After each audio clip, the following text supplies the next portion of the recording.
So hello everyone, नमस्कार साथियों। स्वागत है आप सभी का एक बार फिर से डेली करंट अफेयर्स की क्लास में। और आज है साथियों आप लोगों की 26 दिसंबर। और आज हम सभी 26 दिसंबर से बनने वाले जितने भी साथियों आप लोगों के मोस्ट इंपोर्टेंट करंट अफेयर्स के प्रश्न बने हैं, इन सभी प्रश्नों को हम इस क्लास के अंदर डिस्कस करेंगे। तो चलिए साथियों, बिना किसी देरी के हम लोग क्लास को शुरू करते हैं। लेकिन उससे पहले एक बार हम लोग 25 दिसंबर के करंट अफेयर्स के प्रश्नों को क्विकली रिवाइज कर लेते हैं मात्र 2 मिनट के अंदर। उसके बाद हम लोग आज के क्वेश्चनों को कवर करेंगे।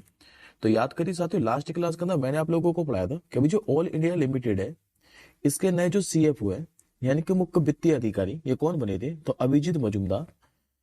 पहले भी for ever miss universe India 2024 का जो ताज है, ये किसे बनाया गया था? तो ये सारे गुजरात के महसाणा जिले की है, नाम है इनका अदिति पटेल। राष्ट्रीय किसान दिवस के बारे में बताया था मैंने आपको, जो कि चौधरी चरण सिंह की जयंती के उपलक्ष्य में मनाया जाता है। ये हर साल 23 दिसंबर को मनाया जाता है।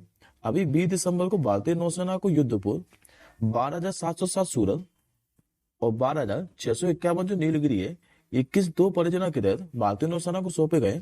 तो जिसमें साथियों 12,707 जो सूरत है, ये परियोजना 15 विंग, और जो 12,651 नीलगिरी है, इसे परियोजना 78 के तहत सौंपा गया है।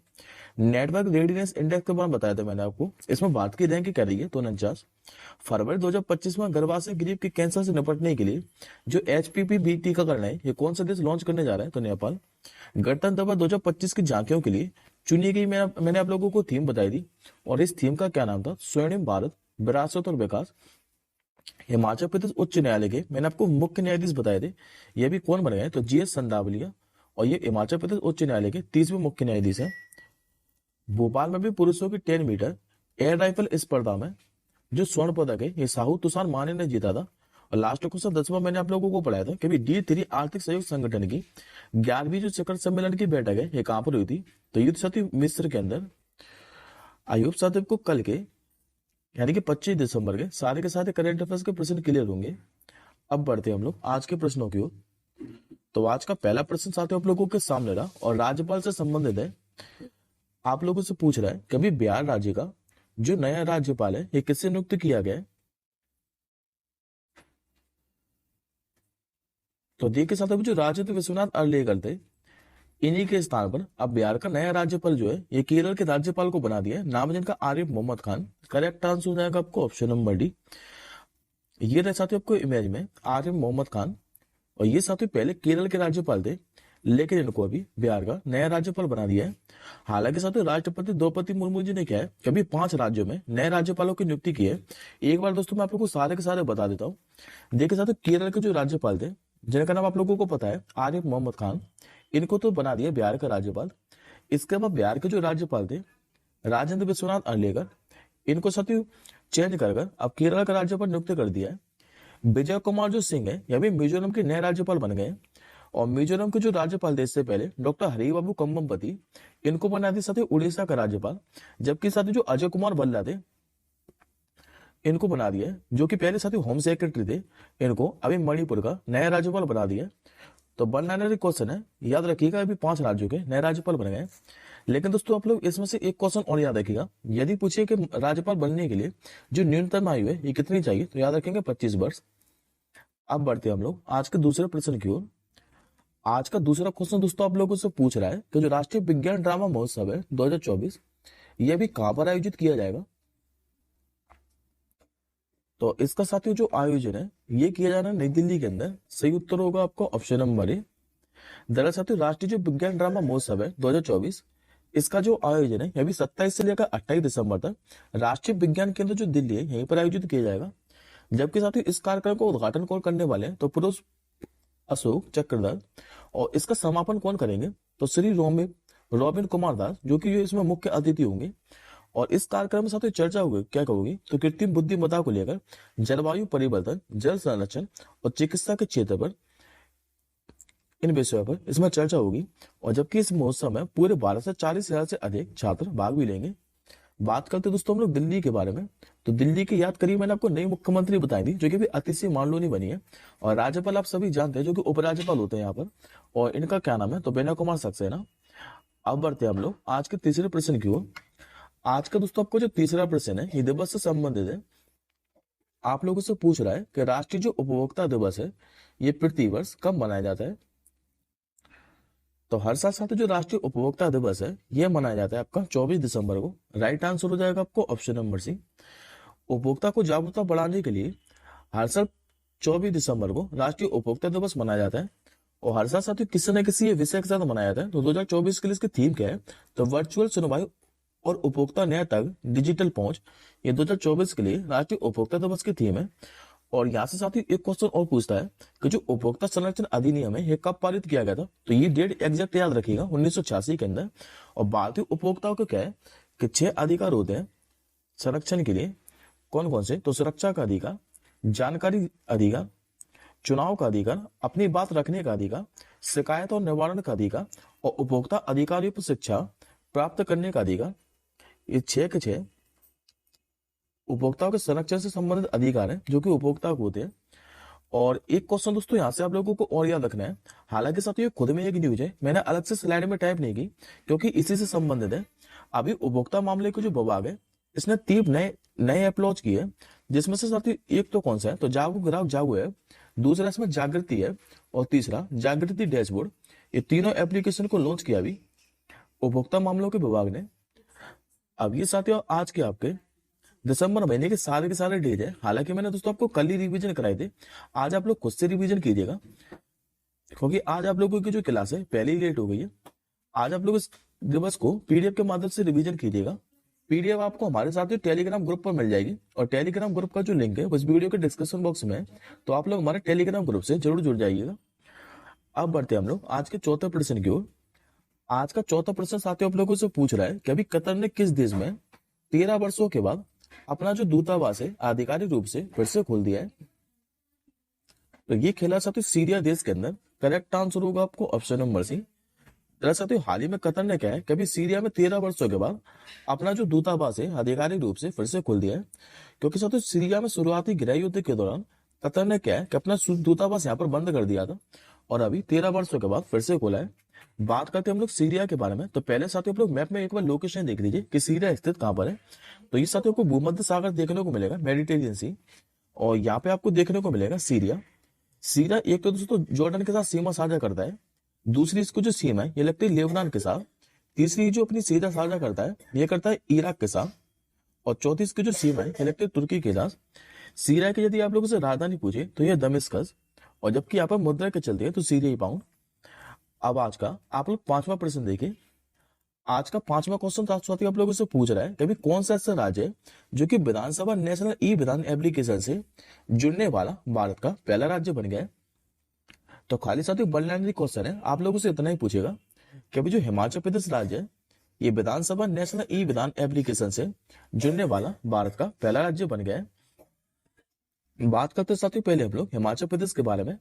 तो हिमाचल प्रदेश की जो राजधानी है ये 2 राजधानी, एक तो समर और दूसरी विंटर, यानी कि समर इसकी जो राजधानी है ये शिमला है और जबकि विंटर कौन सी है ये साथी धर्मशाला। मुख्यमंत्री ने आपको कई बार बताया जो कि सुखविंदर सिंह सुक्खू, और राज्यपाल कौन है तो शिव प्रताप शुक्ला।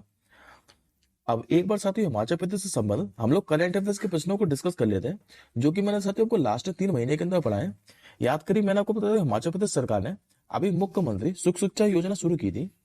महिलाओं के लिए भी विशेष स्वास्थ्य कार्ड जो योजना है ये किसने शुरू की थी, तो हिमाचल प्रदेश सरकार ने।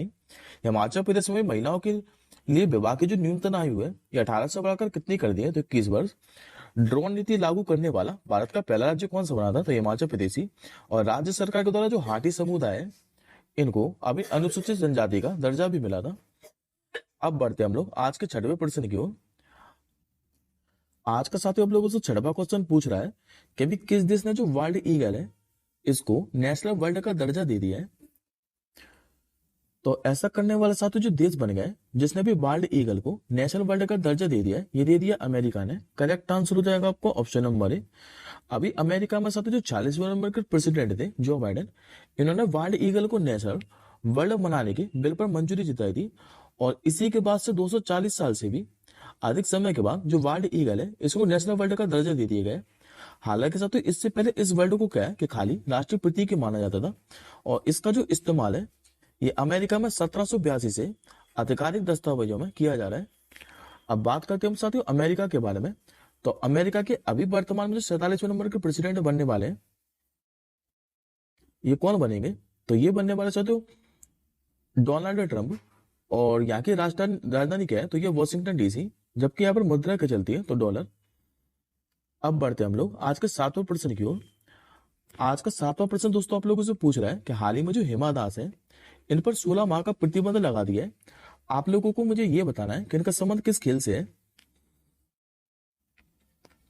तो ये साथियों बात की महान दाविका है हिमा दास, और इन पर 16 माह का क्या है कि प्रतिबंध लगा दिया है। बात करते साथियों में हिमा दास के बारे में। तो हिमा दास ने जकार्ता एशियाई खेलों में क्या है कि 2 गोल्ड मेडल और एक रजत पदक भी जीता था। और इन पर ये प्रतिबंध लगाया क्यों है? तो इन पर साथियों ये जो प्रतिबंध है, ये वेयर अबाउट फेल्योर यानी कि टेस्ट के लिए ठिकानों का पता नहीं बताने के लिए प्रतिबंध लगाया है। जबकि साथियों हिमा दास को क्या है कि डेंग एक्सप्रेस के नाम से भी जाना जाता है। और इनको साथियों असम राज्य सरकार ने क्या है कि डीएसपी भी बनाया था, ये याद रखिएगा। अब आज का आप लोग 8वां प्रश्न देखिए। आज का साथियों को जो 8वां प्रश्न है, ये प्रधानमंत्री से संबंधित है। आप लोगों से पूछ रहा है कि अभी आई साके बलू ए के ये किस देश के नए प्रधानमंत्री बने हैं? तो ये बन चुके हैं टोंगा देश के। करेक्ट आंसर हो जाएगा साथियों आपको ऑप्शन नंबर ए। देखिए साथियों मैं आपको पहले एक बात बता दूं कि जो टोंगा है और टोगो, इन दोनों देश में साथियों कंफ्यूज मत होना। जो टोगो है ये अफ्रीका महाद्वीप के अंदर स्थित है, जबकि जो टोंगा है ये एक द्वीपीय देश है जो कि छोटे मोटे 171 द्वीपों से बना है। और ये हिस्सा किसका है? तो ओशिनिया का। तो याद रखेंगे कि अभी जो टोंगा के आइसाकी जो वलू एक है, ये नए प्रधानमंत्री बन गए। एक बार मैं आपको मैप के माध्यम से बताता हूँ कि टोंगा स्थित कहां पर है। तो ये साथियों को जो द्वीपीय देश दिखाई दे रहा है जो कि ओशिनिया का हिस्सा है, और यहीं पर ये टोंगा देश स्थित है। यहाँ की यदि आप लोगों से राजधानी पूछ ले तो याद रखेंगे ये नकू अलोफा है। और जबकि साथियों यहाँ पर मुद्रा की चलती है तो पाआंगा, यहाँ पर मुद्रा चलती है। और ये ओशिनिया का हिस्सा है जो कि छोटे मोटे 171 द्वीप से बना हुआ है। अब बढ़ते हैं हम लोग आज के 9वें प्रश्न की ओर। आज का 9वां क्वेश्चन दोस्तों आप लोगों से पूछ रहा है कि अभी नई दिल्ली में 10,000 नई पीएसीएस डेयरी और मत्स्य सहकारी समितियों का उद्घाटन ये कौन करने जा रहा है? तो ये कर रहा है साथियों अमित शाह ने, जो कि हमारे केंद्रीय गृह और सहकारिता मंत्री हैं। करेक्ट आंसर हो जाएगा आपको ऑप्शन नंबर सी। दरअसल साथियों में जो केंद्रीय गृह और सहकारिता मंत्री हैं अमित शाह, इन्होंने नई दिल्ली में भी 10,000 नई पैक्स डेयरी मत्स्य सहकारी समितियों का उद्घाटन किया है। और इनका साथियों उद्देश्य क्या है यानी कि लक्ष्य? तो अगले 5 वर्षों के भीतर प्रत्येक पंचायत में से एक सहकारी समिति की स्थापना करना। पहले साथियों उनको पीएसीएस के बारे में बता देता हूँ ये है क्या। तो पीएसीएस का साथियों फुल फॉर्म क्या है? तो प्राथमिक कृषि ऋण समितियां, और ये भारत की सबसे छोटी सहकारी ऋण संस्थान है। अब आज का आप लोग 10वां प्रश्न देखिए। आज का साथियों आप लोगों से 10वां क्वेश्चन पूछ रहा है कि अभी जो अमेरिकी अखबार है जिसका नाम है वॉल स्ट्रीट जर्नल, इसने भी किस राज्य को वर्ष 2025 के लिए चर्चित वैश्विक गंतव्य के रूप में मान्यता दी है? तो ये दे दिया साथियों मध्य प्रदेश राज्य को। करेक्ट आंसर होगा आपको ऑप्शन नंबर सी।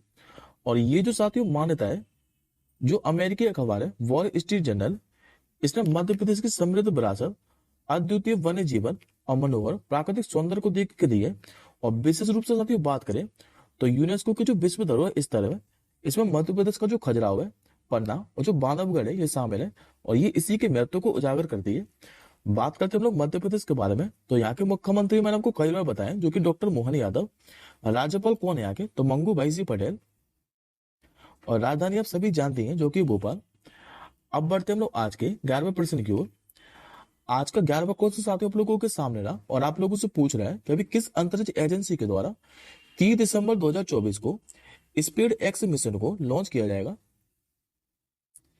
तो ये किया जाना है साथियों इसरो के द्वारा यानी कि इंडियन स्पेस रिसर्च ऑर्गेनाइजेशन के द्वारा। तो करेक्ट आंसर होगा आपको ऑप्शन नंबर डी।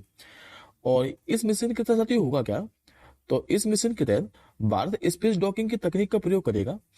और इस मिशन को लॉन्च कहां से किया जा रहा है? तो आंध्र प्रदेश के श्रीहरिकोटा से। जबकि इसमें किस रॉकेट का उपयोग किया जाएगा? तो PSLV C60 रॉकेट का। और इस रॉकेट के माध्यम से 2 छोटे उपग्रह छोड़े जाएंगे। और इस मिशन के साथ सफलता से क्या है कि भारत स्पेस डॉकिंग तकनीक वाला दुनिया का चौथा देश भी बन जाएगा। बात करते हैं हम लोग इसरो के बारे में यानी कि इंडियन स्पेस रिसर्च ऑर्गेनाइजेशन के बारे में। तो इसके बारे में मैंने आपको कई बार बताया। इसकी स्थापना हुई थी 15 अगस्त 1969 को। मुख्यालय कहाँ पर है? कर्नाटक की राजधानी बेंगलुरु के अंदर। और वर्तमान में इसके अध्यक्ष कौन है? तो यह सोमनाथ। अब बढ़ते साथियों आज के हम लोग आखिरी क्वेश्चन की ओर, जो कि आज का आपका 12वां क्वेश्चन है। आप लोगों से पूछ रहा है कि अभी किस राज्य में प्रधानमंत्री मोदी जी के द्वारा केन बेतवा नदी लिंक परियोजना की अभी आधारशिला रखी गई है?